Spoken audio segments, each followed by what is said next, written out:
Hello and welcome everyone to the Single Audit Update 2020 Uniform Guidance Changes webinar presented by Eide.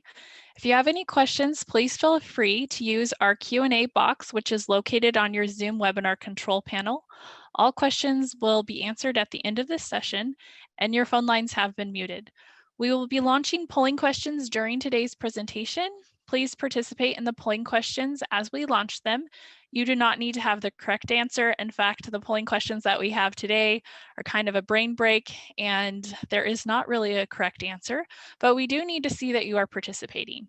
Today's session is being recorded, and with that, I'd like to hand the time over to today's presenter, Angie Hillestead, a National Assurance Partner with Eide. Thank you, everyone. Hello and welcome everyone. Thank you for joining us today to talk about the single audit update. Some uniform guidance changes that are coming effective here shortly. This is a standard update that the Office of Management and Budget performs for the uniform guidance, and it's required by the uniform guidance to be updated every 5 years. So nothing out of the ordinary here, just a regular update, and we wanted to bring forward to you some of the changes that you'll see. We are focusing most of our time on changes within uniform guidance itself. So 2 CFR Part 200, the uniform administrative requirements, cost principles, and audit requirements for federal awards, so the uniform guidance. So we're going to spend most of our time on those sections, but there's also some notable changes in a few other related parts, and we want to talk to you about those today as well. As Nanette said, my name is Angie Hillestead, and I'm a partner in Eide Bailey's National Assurance Office. I spend most of my time working with the firm's nonprofit, single audit, real estate clients, and in my role in the National Assurance Office, providing quality control and oversight and things of that nature. I'm joined today by Kurt Schlicker, who's a senior manager in our Reno, Nevada office. If many of you have attended our webcast before, Kurt probably sounds like a familiar name and a familiar face. Kurt does do a lot of our training when it comes to anything government related and single audit. So we're happy to be here with you today, and thank you all for joining us. So to get things started, a few things that we're going to try to touch on today is to understand the effective dates of the new uniform guidance changes and how that's going to impact you as you think about these changes and implementing them into your entity. We're going to review the most significant changes that you will see as a part of the uniform guidance and other changes, and provide you with a few links and resources to help you on your way.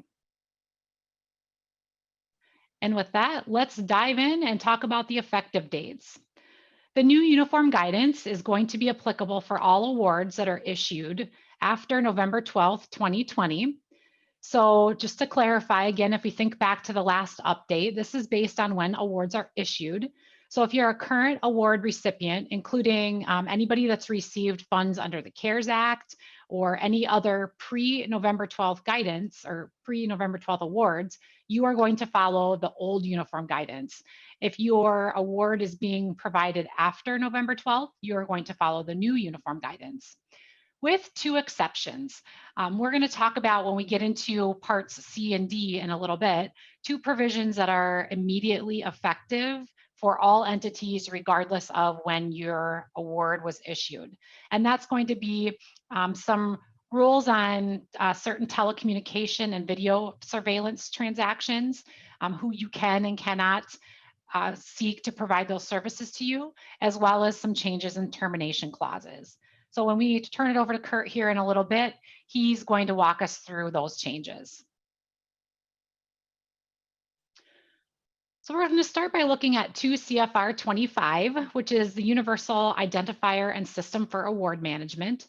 A couple of changes in here that are worth noting is that those are within sections 101 and 300. Section 25.101 is the requirement for reporting through the Federal Funding Accountability and Transparency Act. And currently what you see within the guidance is that any grants and cooperative agreements are required to be reported through that system. And the changes within the Part 25 are going to be to expand those reporting requirements to also include other financial assistance.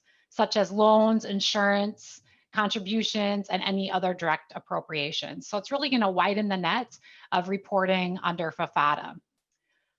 Paragraph 300 adds a new subpart, which is subpart C, and this is going to replace some requirements on the recipient entity for things that they have to notify the subrecipient about with regards to subrecipient awards. First is that a recipient is no longer going to be able to make a subaward to a subrecipient unless that subrecipient has obtained and provided to that primary recipient a unique entity identifier. This is something that the subrecipient obtains through a SAM, so System for Award Management registration. It's important to note that this is not a full SAM registration. Rather, this is going out to the system and making sure that your entity has a unique identifying number. And so the recipients are no longer going to be able to award funds to subrecipients until that number is in place. In connection with that, the recipient also has to notify any potential subrecipients of this requirement. It's probably worth also noting, there are some certain exceptions to these provisions. So if you think that maybe this doesn't apply to you, you could be right. Just make sure that you're looking at the guidance for some allowable classes of federal awards that don't have to follow these rules.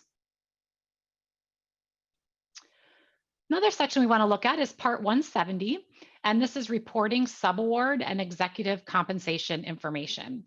And the two paragraphs here to focus on are 200 and 330.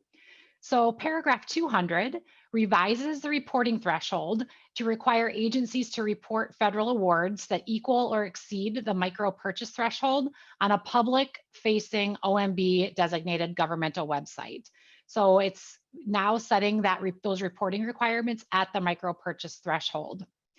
Unless you're looking at a first tier subaward situation, and in that case, the guidance was changed to increase that reporting threshold from $25,000 up to $30,000.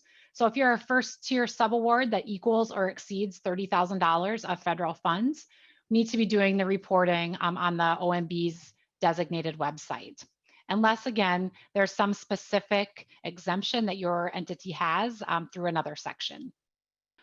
Okay, a brand new part to talk about today, and we're going to hit on this in a couple of different ways throughout our time together. We talked earlier about the telecommunications provision being effective right away. This lightly plays into that, and then also Kurt's going to address some of these things later on in the presentation. So new section, never contract with the enemy. This is part 183. This section was added to comply with certain regulations that were within the National Defense Authorization Act, so the NDAA. Want to focus on paragraphs 10, 15, and 20 within part 183. Paragraph 10 defines who is this part is applicable to.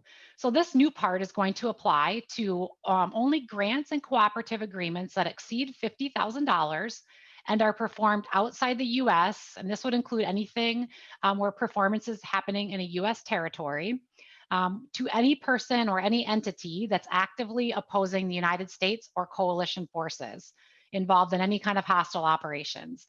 So essentially kind of what's happening here is the federal government is saying we're not going to allow federal resources to be used against us in these circumstances. So in any kinds of these hostile situations. So it's really a protection of federal dollars and the federal US forces and our operations.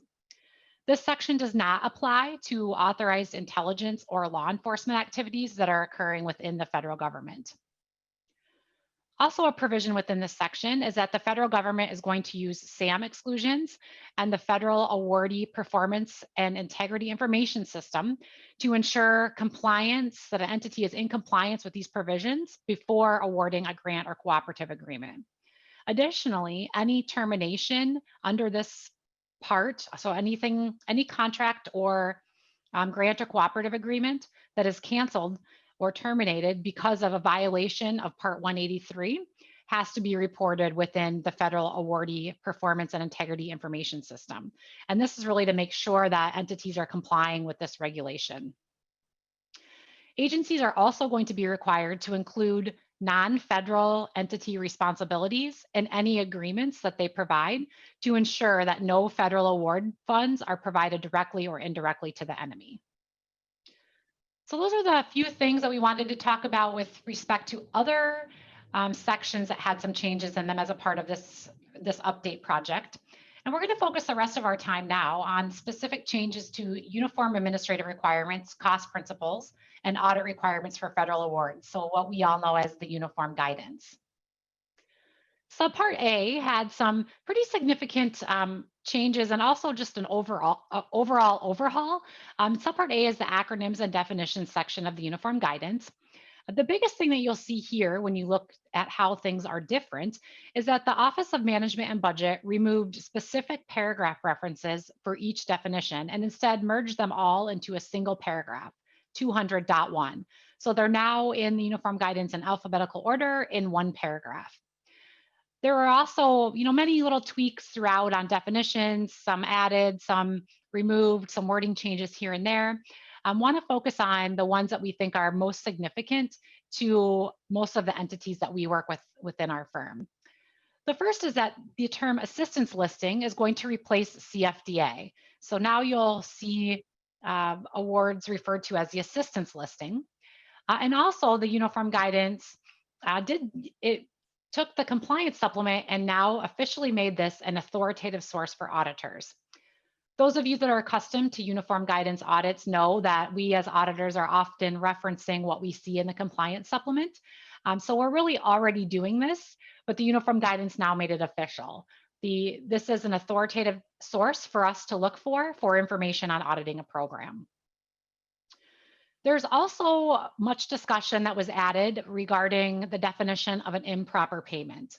And the uniform guidance has clarified that an improper payment is one in which a payment should not have been made or was made for an incorrect amount. And incorrect amounts can be an over or underpayment, as well as any instance where there's insufficient documentation or lack of documentation to support that a payment was proper.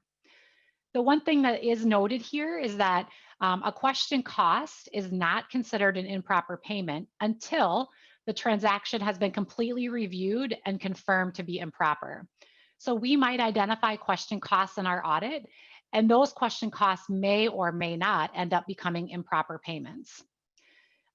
Also just to note here, while we're not including the definition of question costs in our presentation today, a similar change was also made to question costs to clarify when and when not those are considered to be improper payments. A few other things within Subpart A are changes to the micro purchase threshold and the simplified acquisition threshold definitions. Well, actually, the micro purchase threshold definition was added to the uniform guidance, and it's going into the guidance as being linked directly to the federal acquisition regulation. So the definition is essentially saying that the micro purchase threshold cannot be something higher than the federal acquisition regulation generally, unless a higher rate has been requested and approved by the cognizant agency for indirect costs. So, putting that now definition that's become so near and dear to many of us directly into the uniform guidance. And there's also changes to the simplified acquisition threshold definition. And these changes were to clarify that a non-federal entity is responsible for determining an appropriate simplified acquisition threshold based on their internal controls, evaluation of risks, and its own documented policies and procedures. However, that rate that you've documented cannot exceed the dollar amount that's established by the FAR. So again, another link back to that federal acquisition regulation. It's also important to note that recipients should determine if local government laws are applicable on purchasing, and we want to make sure that you're following those laws if they are applicable. I think the key takeaway here is the link to both of those to the FAR. The FAR is updated regularly, where, as we said, uniform guidance is going to be stagnant for about 5 years before another update. So this ensures that those thresholds are changed in accordance with any other changes that are happening within the federal government. Also to note, the move to these changes resulted in an increase to the micro purchase threshold from $3,500 to $10,000, and the simplified acquisition threshold from $100,000 to $250,000. And we do have a polling question that popped up, so if you can go ahead and answer that polling question. Again, you don't have to get the answer right, just make sure we get that answered for credit. And then the final thing within Subpart A and the acronyms and definitions that I wanted to point out is a new definition for telecommunications.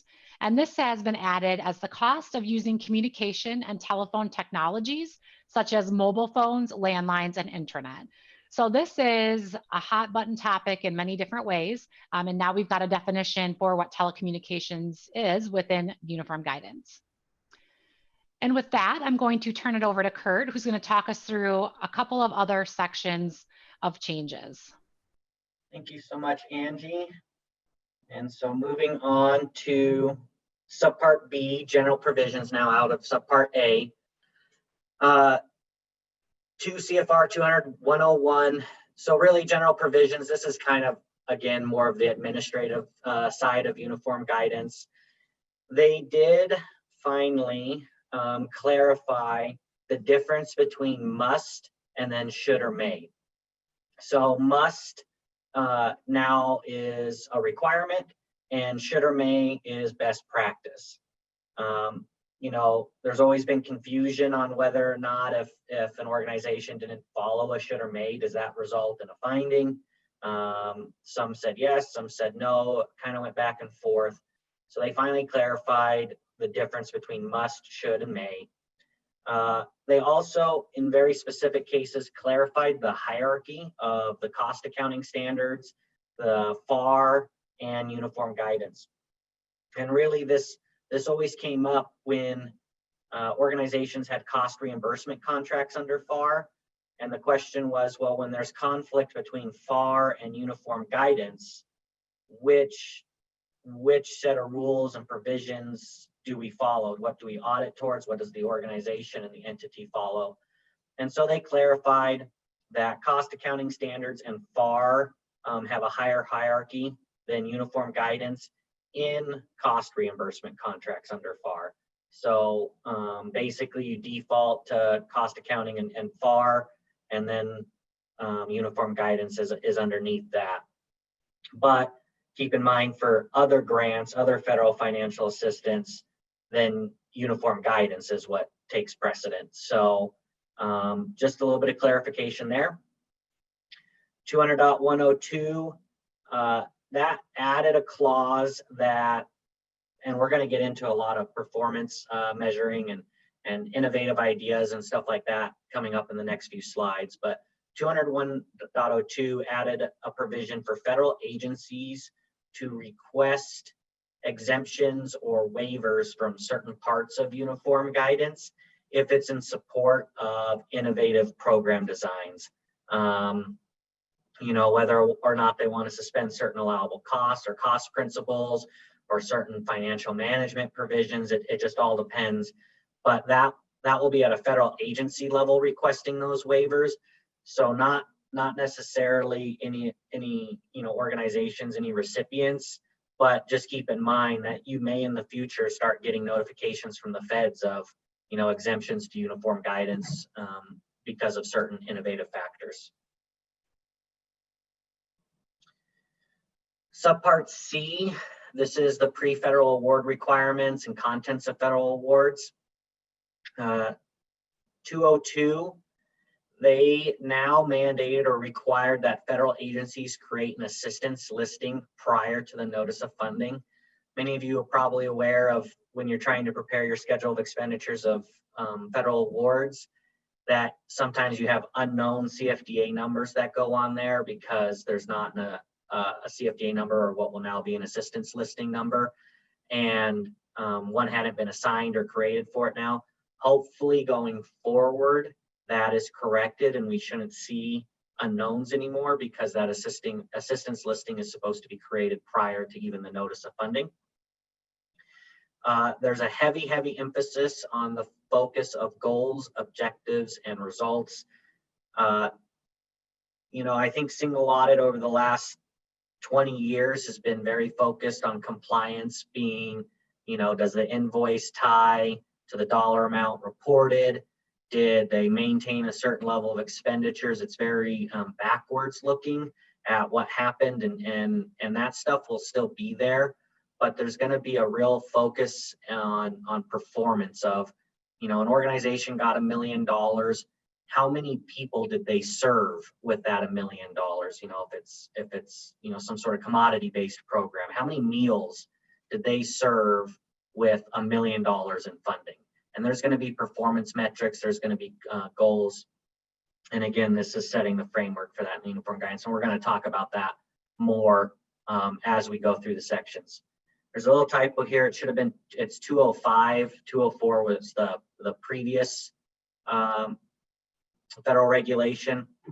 But again, more focus here on merit-based competitive grant applications. So there's a lot of entitlement grants out there, especially if you're at a state entity.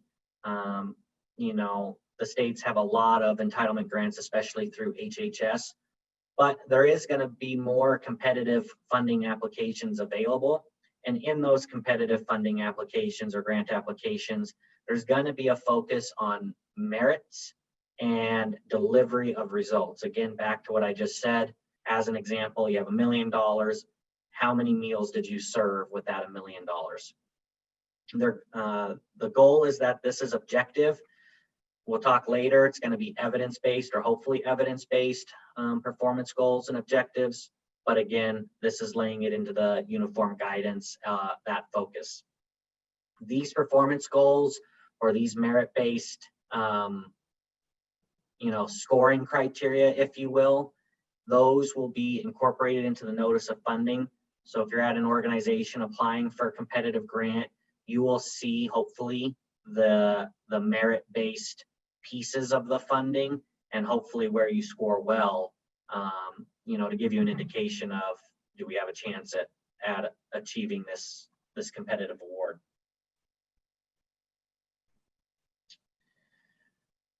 $206. So this again goes into, remember, this is all pre-award requirements. We'll talk later about post-award, but pre-award requirements. The federal agency can adjust federal awards based on risk. That I thought was kind of always implicit, this idea of specific conditions and stuff like that. But they're really adding it in here with 206 and 208, that based on the risk. So if you're applying for that competitive award and you are awarded it, and for whatever reason, the federal agency says that you're a high risk entity receiving the award or low risk entity, they can adjust the terms and conditions of your federal award based on that risk evaluation and also based on what performance expectations there are. So I think the feds are trying to get away from everything just being a stock boilerplate template federal award to all entities. I think they're trying to incorporate some judgment and some risk-based approach on that, because we all know, there's some entities that do a fantastic job and there's some entities that don't do as great of a job, or maybe it's a lack of resources or segregation of duties or whatever it is. And so the feds are trying to build that into uniform guidance to give them some leeway in their federal awards. 200.11, again, more towards performance goals. This is now a required term and condition in the federal award. You will see later subrecipient monitoring and stuff if there's an impact there, but with the federal award, you will now have performance goals. What does that mean for the auditors? I fully expect in the compliance supplements coming up in the next few years that there will now be performance goals that we're expected to audit, whether that's a special test or a performance report or whatever that looks like. I'm not entirely sure, but my gut feeling is that auditors will be required to look at the data that is reporting on those performance metrics and auditing those. So that will be another step in the audit process.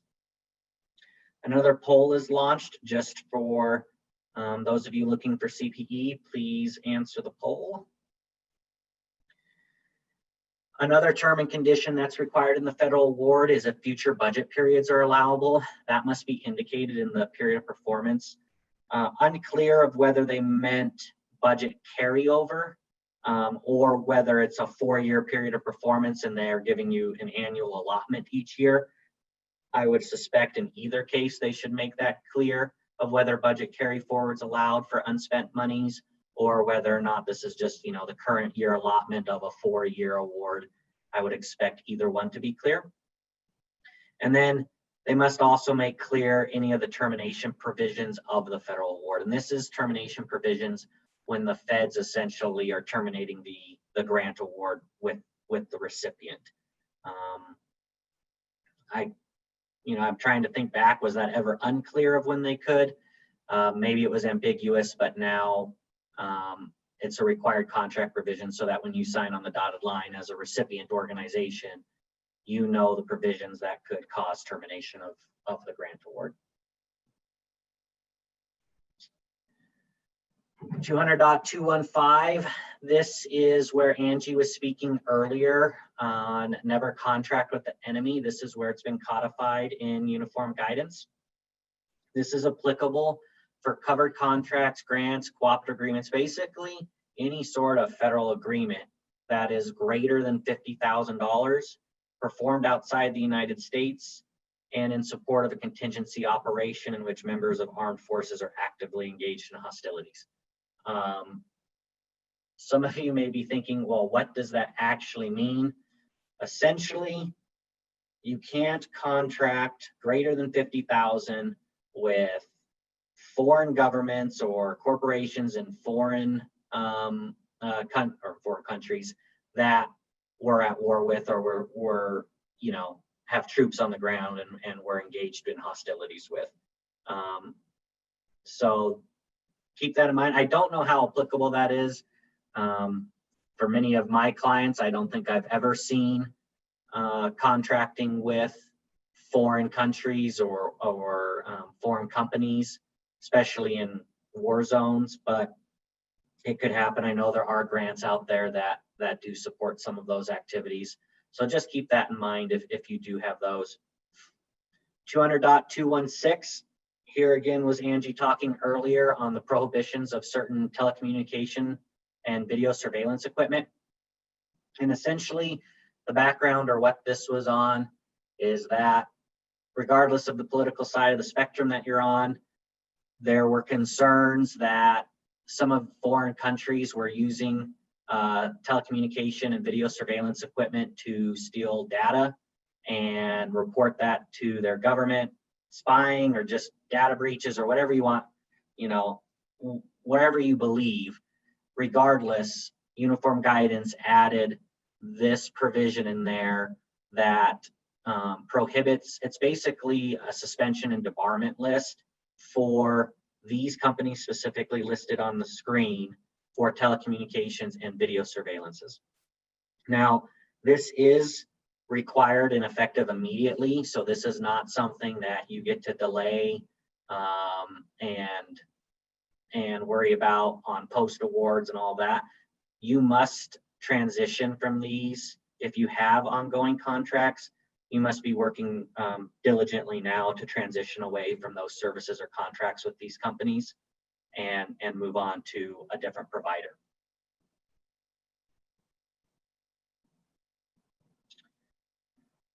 Now we transition, so all of what we just talked about there was those pre-federal award requirements.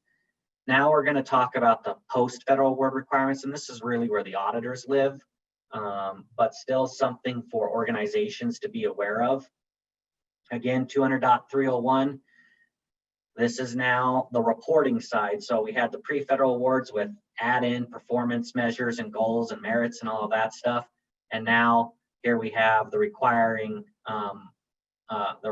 for the performance of those program goals and the reporting side of those. So where they're going to scope in the auditors looking at this, and that the data must be accurate and supported and all of that.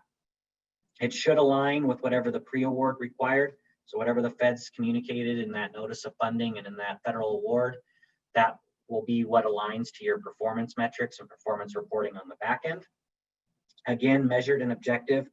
And there's a real push towards evidence-based. And I think the federal agencies are going to try really hard to try to come up with performance goals and metrics that are evidence-based and supported by, real research and development type, grants and data. 200.305, this is in that financial management, kind of cash management area, where if you are an organization that only received 100,000 or less in federal awards, you did not have to maintain advance payments in an interest-bearing account. They've increased that threshold to 250,000 now. So if you're an organization that receives less than 250 and receives advance payments, they can simply go into your checking account, I guess, that doesn't receive any interest.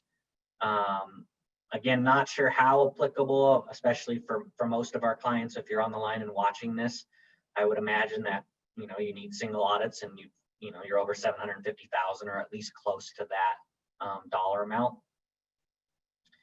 There were additional details noted. I didn't list them here because truthfully they're like 3 pages long on how to return interest if you're using the payment management system. So again, and PMS, for those of you hopefully know, but for those that don't, PMS is used in health and human services predominantly.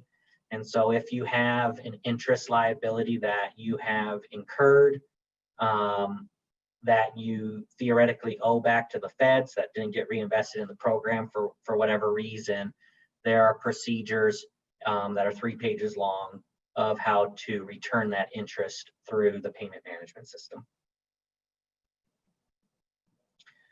200.318. This is now where we get into procurement, and I think probably, at least in my opinion, the most significant changes in this round of uniform guidance, mainly because I think they're going to have the biggest impact on all the organizations that are receiving federal awards. So in the general procurement standards, they clarified, they emphasized, they made it crystal clear that an entity must have and use its own procedures.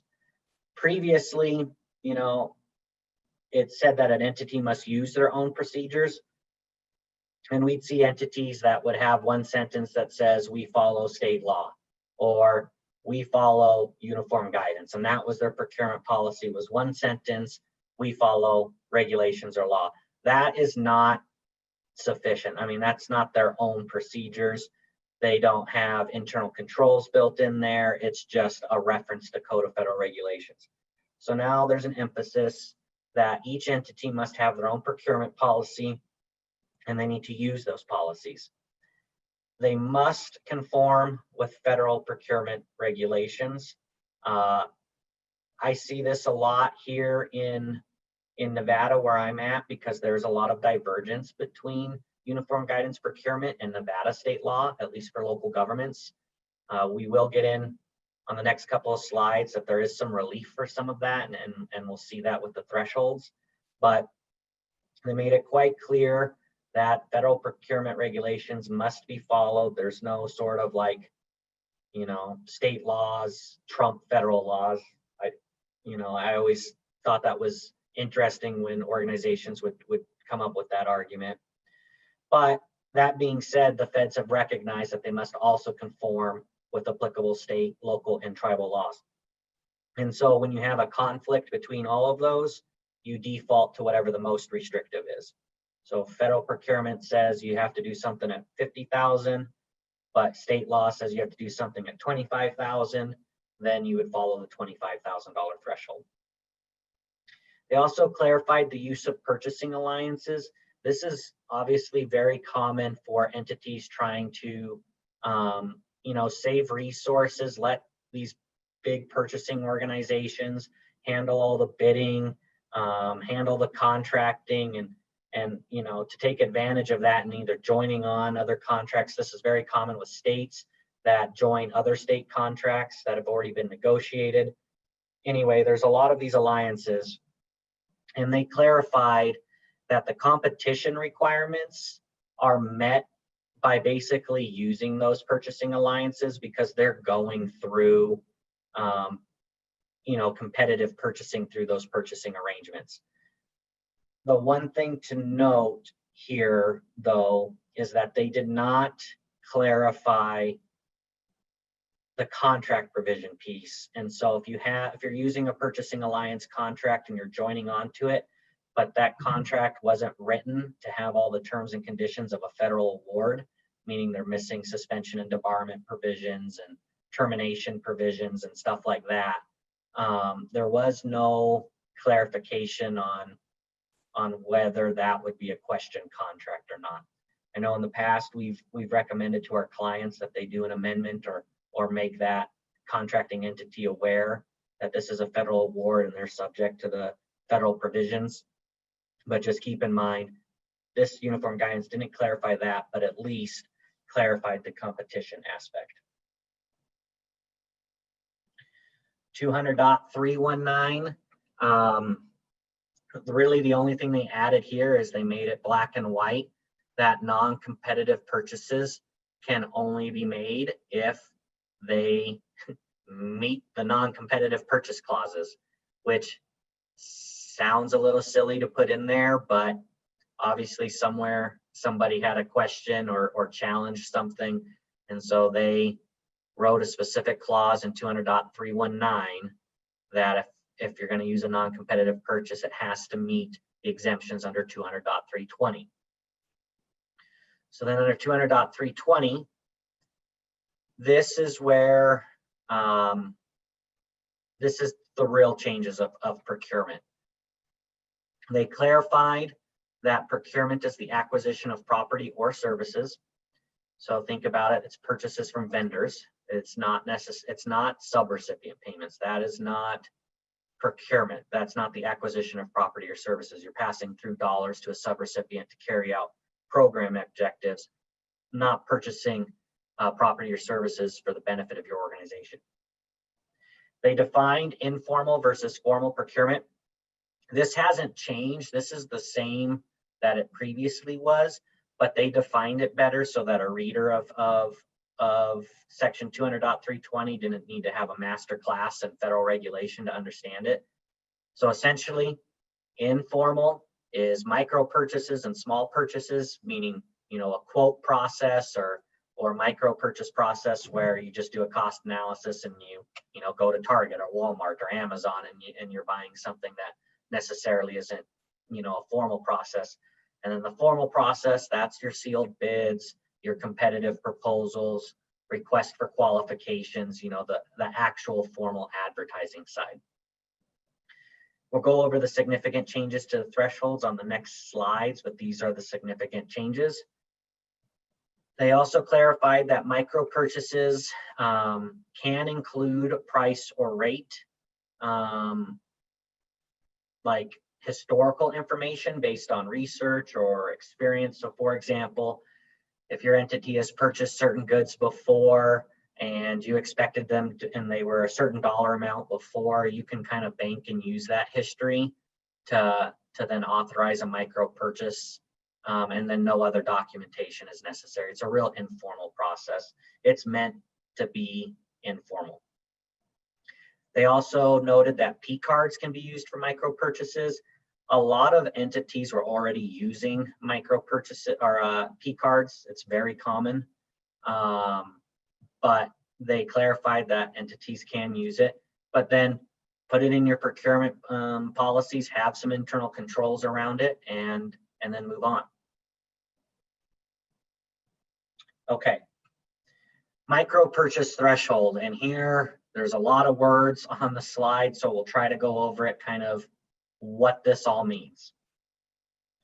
So essentially, an entity can determine their own micro purchase threshold, and that hasn't changed. The entity has always been able to determine their own micro purchase threshold, but it has to be consistent with all the laws and regulations. So it's now tied directly into FAR, like Angie said earlier, which is currently set at $10,000. However, an entity can elect to increase it above that $10,000 threshold up to $50,000 if any of the following criteria is met. They need to be a low risk auditee based on their latest single audit. They could have performed an annual internal institutional risk assessment and proceeded through that accordingly. Or for public institutions, public agencies, a higher threshold consistent with state law. So as an example of this, in Nevada, quotes are not required until $25,000 for local governments under state law. So previously we had a divergence where uniform guidance was 10,000, state law was 25,000. Now, local governments in Nevada could raise that threshold to 25,000 to be consistent with state law if they so chose. You don't have to raise it. Again, you get to set your own threshold, but up to the cap.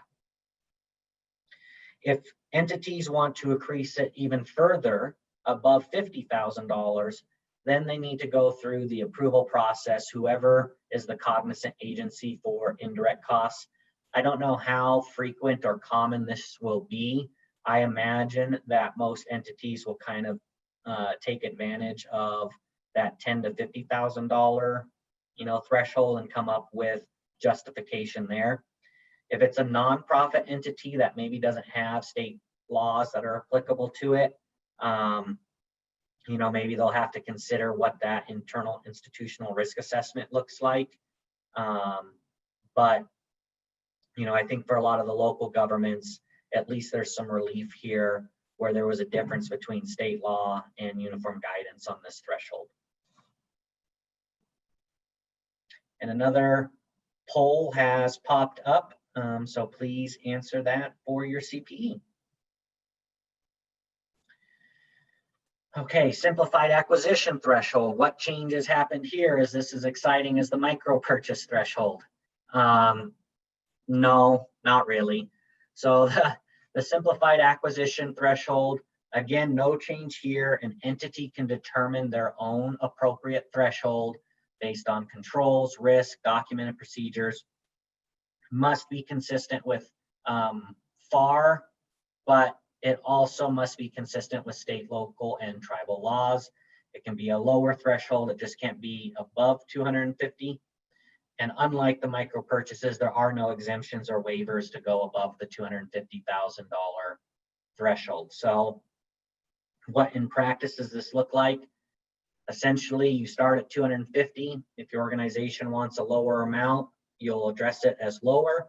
If you have state laws or other laws that are applicable that have a lower amount, you essentially just knock it down to whatever that lower amount is. No real change there, other than it's now just tied directly to FAR and gotten rid of that confusion of, can we use 100,000, 250, et cetera, et cetera.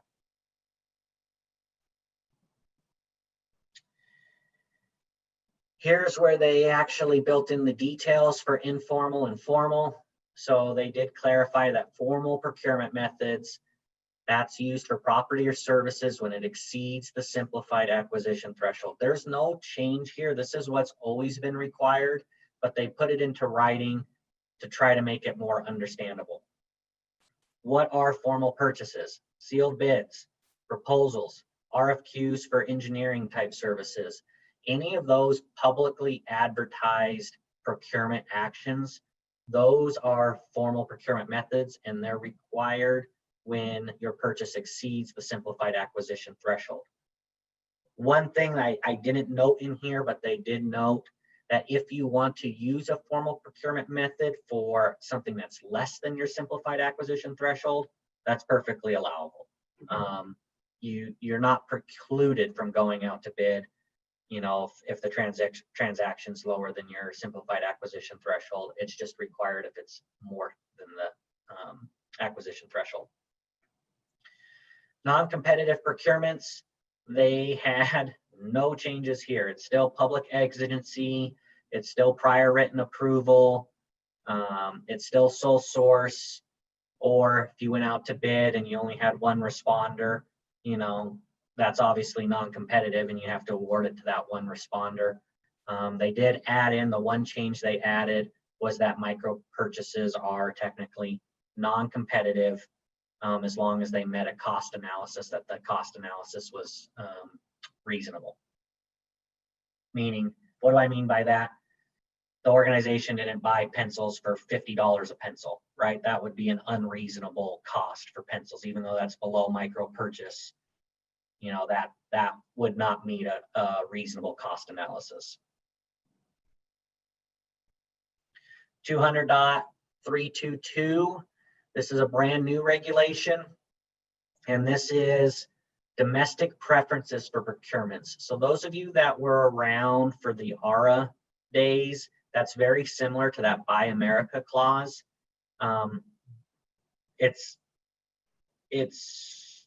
It doesn't exempt the geographical preferences. We'll go over that in just a minute, but essentially there needs to be preferences if you're purchasing, you know, manufactured or produced goods within the United States. Typically, you know, iron-based products or synthetic products. If you're buying products from manufacturers here in the US, there should be a preference in that evaluation. That being said, there is a rule that you can't use geographical preferences in bids, and that is still true. So you can't say, like, I'll use again Nevada here. We're going out to bid, and because they're here in Northern Nevada, they get an additional 10 points out of 100 just because they're here in Nevada. That is not allowable. But you could say if you buy all America produced, you know, goods, then you get 10 points. That's, hopefully you guys can tell the difference between the two. But that's what changed there. 200.329, again, this is the performance side or the reporting side of the performance metrics. They scoped in everything we've already talked about with performance goals into reporting. They're going to have new data elements. They're hopefully coming up with standardized performance reports. I don't know exactly what that would look like, because to me, a performance report for, you know, some meal-based federal program versus a mental health federal program versus, you know, an education program, all of those performance goals and metrics seem completely different to me. But, you know, I assume they'll try to standardize them by federal agency at least. But that should be coming soon. And then as far as changes for subrecipient monitoring, this is 200.332, everybody else's favorite section of uniform guidance. They added additional requirements for pass-through entities related to indirect costs. There's a lot of diversity in practice of how pass-through entities deal with indirect costs, and who negotiates that, and just lots of questions surrounding indirect costs. So they've tried to clarify or add some clarification to that process. If there's no federally recognized indirect cost rate, then the pass-through entity must determine whether that rate is reasonable or not. So they can do this by negotiating directly with the pass-through entity. It can be based on a previously negotiated rate. If you have an entity that has pass-through dollars from multiple, like a county and a state, and let's say they've already negotiated with the state, then theoretically the county should be able to accept that previously negotiated indirect cost rate that they had with the state. They're trying to build in some economies of scale there and some consistency. It can also just be the de minimis indirect cost rate. Pass-through entity can't require the use of a de minimis cost rate if the subrecipient has a federally approved rate. So we have a lot of nonprofits that have a federally approved indirect cost rate. So if you're the state, for example, you can't come in and override that federally approved indirect cost rate and say, no, you're only allowed to use 10%. One other element here, because there is a lot of confusion on cost allocation, subrecipients can elect to use cost allocation. That's just another way of estimating what their indirect costs are. So they're not required to use an actual rate calculation. They can use a cost allocation plan. And again, the same thing here as the pass-through entity, you would review their cost allocation plan to make sure that it was reasonably allocating those indirect costs, and you would essentially negotiate the cost allocation plan with them rather than coming up with a direct rate. There's another poll that popped, so please answer that for your CPE. And real quickly here, before I turn it back over to Angie, 332, it clarified the follow-up on findings under subrecipient monitoring. There needs to be a written confirmation from the subrecipient that highlights the status of their corrective actions. It clarified that the pass-through entities are only responsible for resolving audit findings on their subaward, so you don't need to resolve findings that aren't related to your subawards. And then the pass-through entity is not required to follow up on cross-cutting findings. So if an entity got a finding across every federal award that they have, and it's cross-cutting and it's like a significant finding that hits everything, theoretically their cognizant agency would be responsible for monitoring that corrective action, but that still doesn't remove your requirements to monitor them and you know, look at their risk and get their corrective action plans and that stuff. It just theoretically the cognizant agency will respond directly on those cross-cutting findings. 200.344, this is the closeout period. It ties really closely with period performance, how there used to be a 90-day liquidation period and closeout period.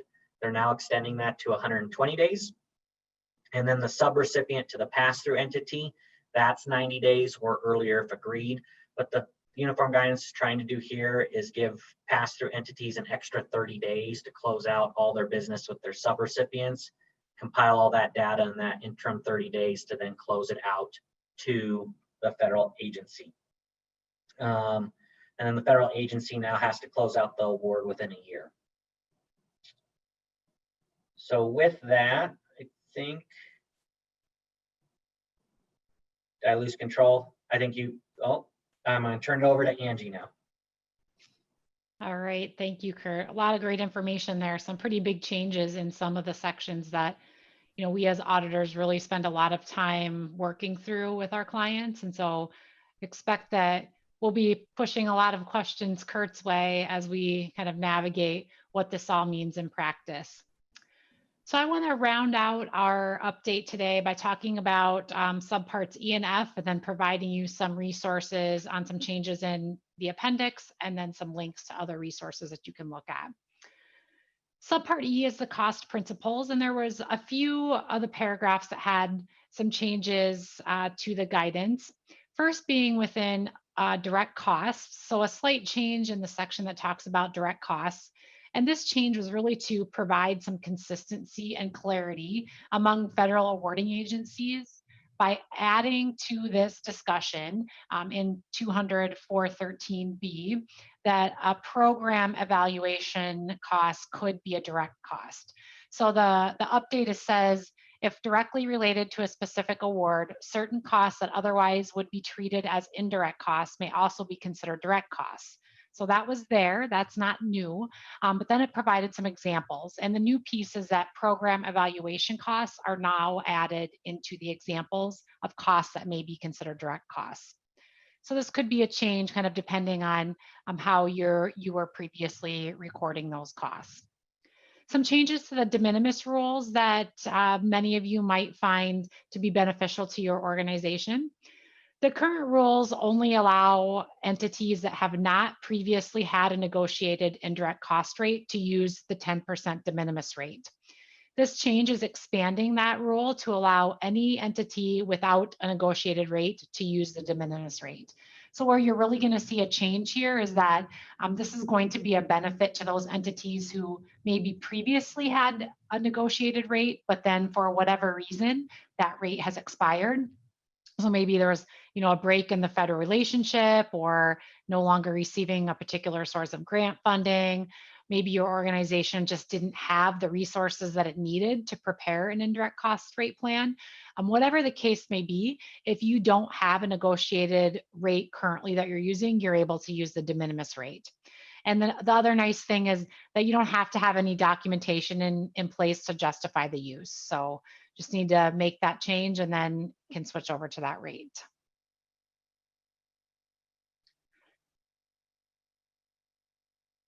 Okay, another piece of the cost principles in Subpart E, and these are in paragraphs 414 and 419. 414 touches a little bit more on indirect cost rates.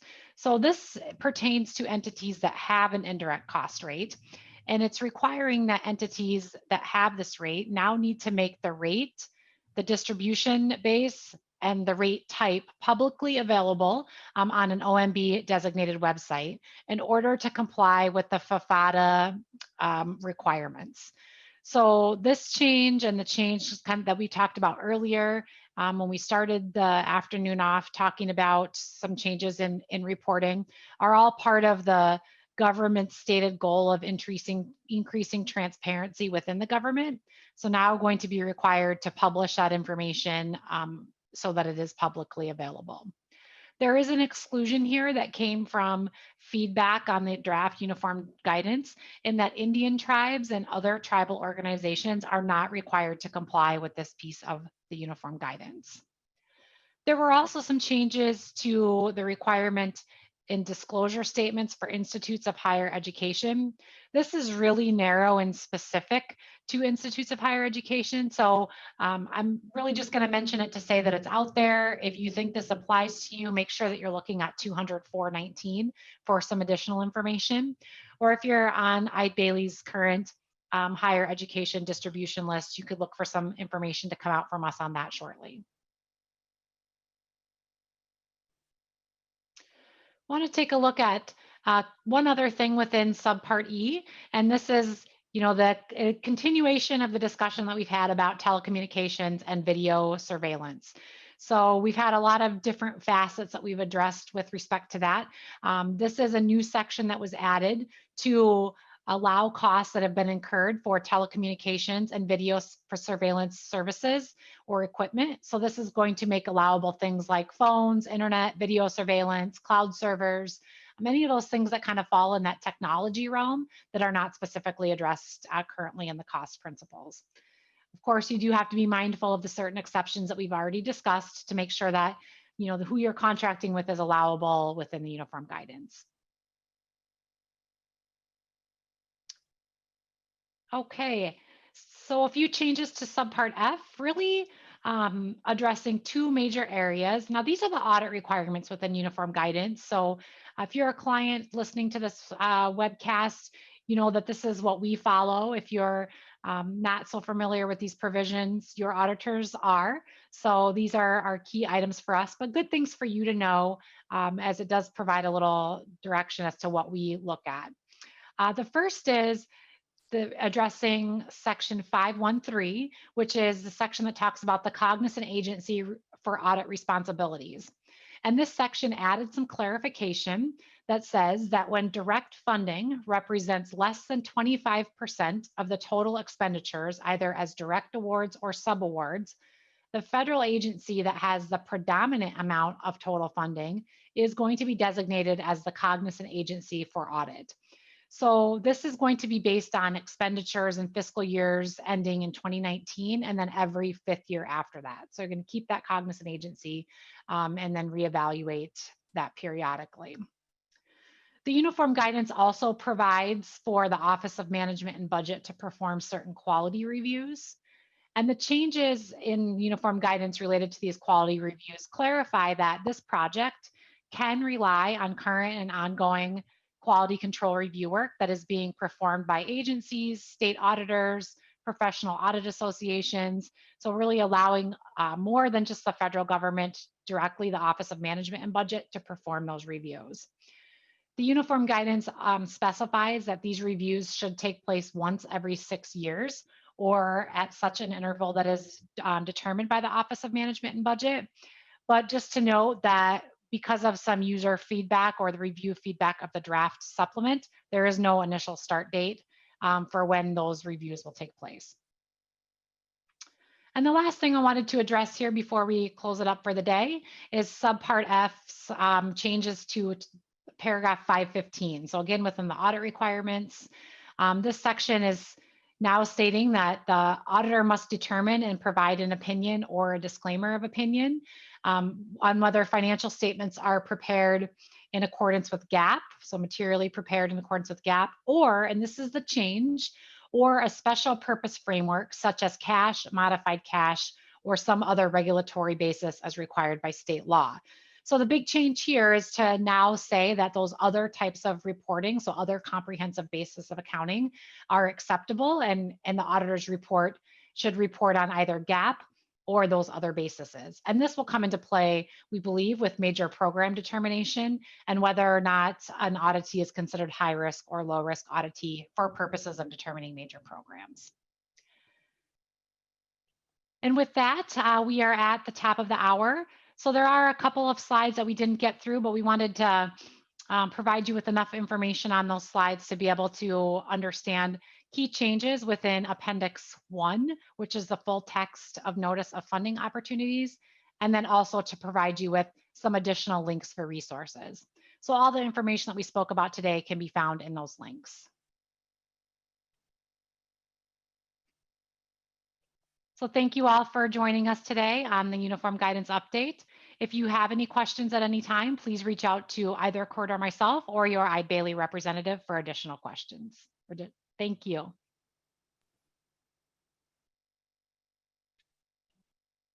And I think for the questions that we didn't get to, I've tried to answer as many as I can in the Q&A, but for any that we didn't get to, we'll review those and send out an email to you afterwards with the response.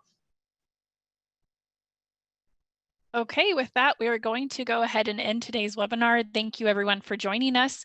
You can expect to see your CPE certificate in the next 10 to 14 business days. Those will be emailed out to the email address you registered with. So thank you everyone. See you later.